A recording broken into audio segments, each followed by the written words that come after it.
เมื่อกี้ไปตลาดมาไปซื้อกบมา2 ตัวนะครับ อันนี้ยังเป็นอยู่เลยนะครับอันนี้ก็จะเป็นแบบโปรตีนดีๆอย่างหนึ่งนะครับสุดยอดเลยครับอันนี้อร่อยมากนะครับใครที่ไม่เคยกินนี่ต้องลองนะครับต้องลองเอามาทำกินดูบอกได้เลยว่าเนื้อมันอร่อยมากนะครับมีความหวานมีความอร่อยในตัวเลยนะครับสุดยอดนะครับอร่อยจริงๆนะครับอันนี้ก็จะเป็นกบของเรานะครับคือผมซื้อมามันได้3 ตัวแต่ไอตัวนี้ดูมันไม่ค่อยสดแล้วผมก็เลยถลอกเอาหนังมันออกนะครับดูท่าทางเหมือนจะไม่ค่อยสดนะพอดีวันนี้ก็ไม่ได้ซื้อตะไคร้ไม่ได้ซื้ออะไรจะทอดแต่ว่าผมกลัวมันจะเหม็นข้าวจะใส่ขิงนิดนึงนะครับเราจะหมักไว้แป๊บนึงนะครับคลิปวิดีโออันนี้ก็ผมจะลองพูดภาษาไทยดูสักคลิปหนึ่งนะครับว่าวิชาภาษาไทยเราจะเป็นยังไงบ้างนะครับบางทีก็มันก็มีคนไทยคนอะไรดูบ้างจะได้เข้าใจนะเวลาผมพูดแต่ภาษาที่บ้านผมก็จะมีหลายคนที่บ้านที่เข้าใจแต่ว่าถ้าเป็นภาษาไทยนี่มันส่วนมากจะเข้าใจกันนะครับไม่ว่าจะเป็นประเทศไทยทั้งลาวแล้วก็ทางไทยใหญ่นะครับส่วนมากก็จะเข้าใจภาษาไทยกันจะรู้กันนะครับแล้วก็จะใส่เกลือครับผมจะหมักนะ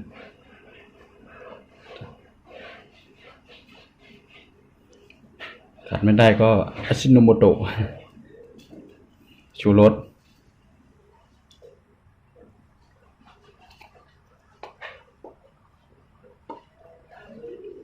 จะหมักแบบ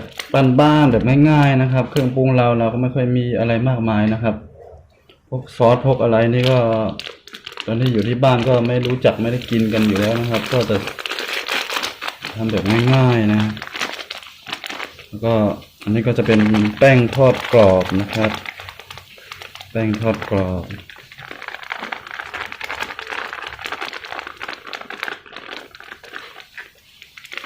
จะขยำนะครับเราไม่ใส่ถุงมือแล้วนะครับทำกินเองที่บ้านเราไม่ได้ทำขายไม่ต้องอนามัยมากก็ได้นะไม่เป็นไรนะครับโอเคแค่นี้ก็น่าจะพอมีแค่3 ตัวนี้นะกบเราผมจะลองทอดตัวนี้ดูก่อนนะครับ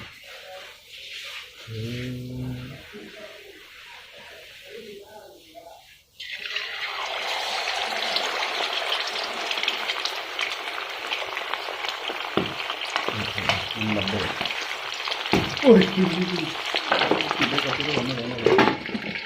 ระเบิดมากเลยครับปุ๊บปั๊บเลยครับเวลาทอดเราต้องระวังหน่อยระเบิดปุ๊บปั๊บเว้ย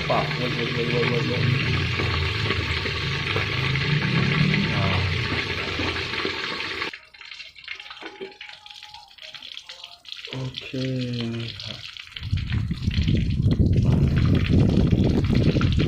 จากไหน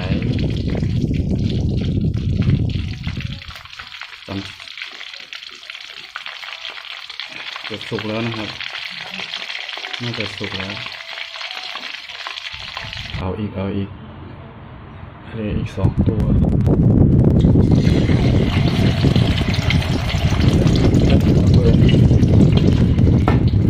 เว้ย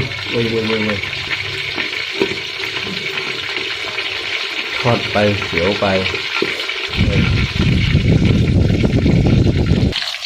โอ้สุดยอดเลยครับน้ำมันก็ดำหมดเลยทอดเสร็จเรียบร้อยพร้อมรับประทานนะครับเดี๋ยวดูหน้าตาดูไม่สวยเท่าไหร่นะครับแต่ก็อร่อยนะครับสุดยอดครับ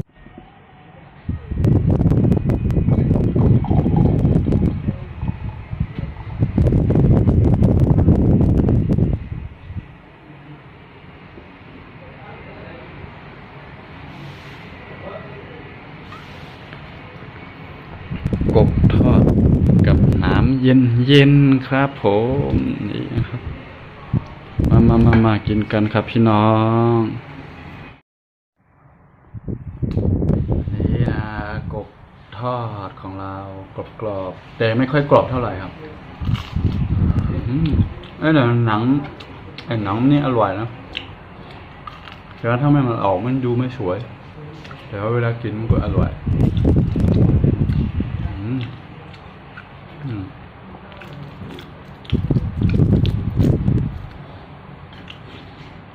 โอ้ถ้ามีน้ำจิ้มซีฟู้ด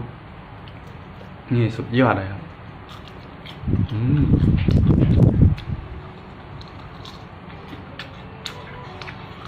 เอาในต่อให้ปั่นก็เปิดทำมาทำมา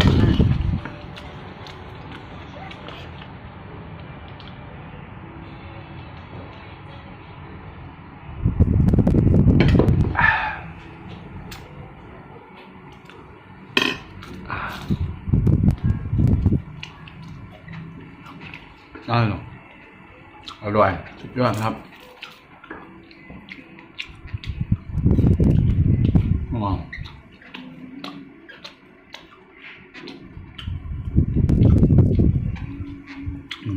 เนื้อแน่นๆเสียดายไม่ได้ทำน้ำจิ้มเนื้อลงขา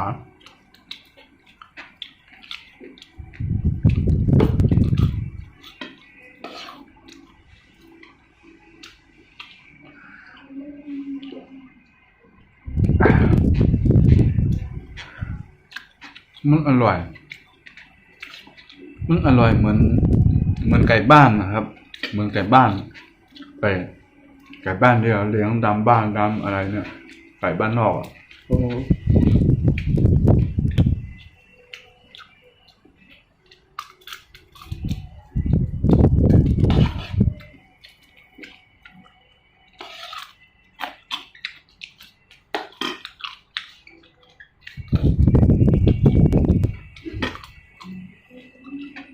แต่ไอ้กระดูกมันแข็งมากเลย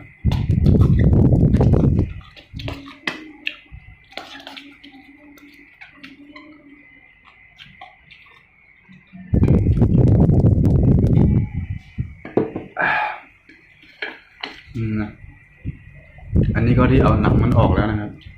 อันนี้ก็ผมเอาหนังมันออกด้วยเดี๋ยวตัวนี้ผมไปซื้อมาเพราะว่าเขาใส่ไว้ในถุงนะครับเอาใส่ไว้ในถุงมันเลือกไม่ได้มันไม่ค่อยสดแล้วก็เลยเอาหนังออกทิ้งเลยฮะมันดูไม่ค่อยสดเดี๋ยวลองกินดูดิจะลองกินดูว่ามันยังดีอยู่หรือเปล่าแต่ผมดูเมื่อกี้เนี่ยผมดูมันไม่ค่อยสดแล้วนะ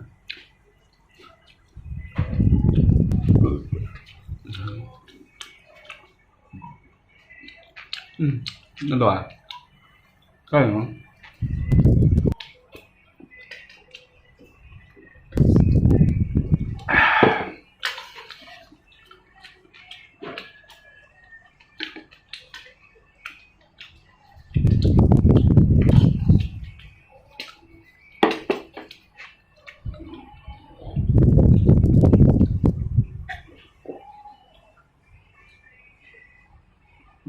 มาค่ะเอาไปจำด้วยเด้อนี่ฮะคนยิงจำเลยอะจำมากของผมพยายามกินนะพยายามกินบอกแต่เมื่อบ้องก็ย่าเหรียญบ้องนึงในขนาดแต่อันนั้นได้เข้าขาอุบเอาเนี่ยลืมไปเมื่อกี้คลิปนี้ว่าจะพูดภาษาไทยเขาก็เคยกินอยู่นะครั้งที่แล้วว่าผมทำสับให้แล้วเป็นท่อนมาทำเป็นกับผัดเผ็ดมันก็กินอร่อยอยู่นะครับแต่อันนี้ก็มาเป็นตัวแบบนี้ก็ไม่กล้ากินเลยดูดิจากนั้นก็อร่อยนะแต่ว่าอันนี้เราก็ทอดมันไม่ค่อยมันก็แบบจะได้รสชาติแบบรสชาติเนื้อของมันเต็มเลยมันจะไม่ค่อยมีกลิ่นเครื่องเทศกลิ่นตะไคร้กลิ่นอะไรมันจะไม่มีนะครับมันได้แบบรสชาติเต็มนะ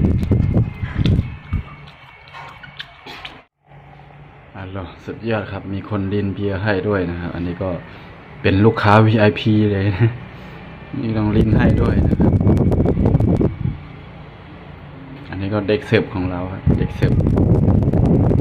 อ่าเบาอันนี้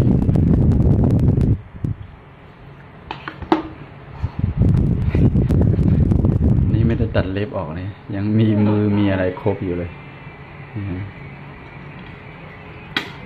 แต่ว่ามี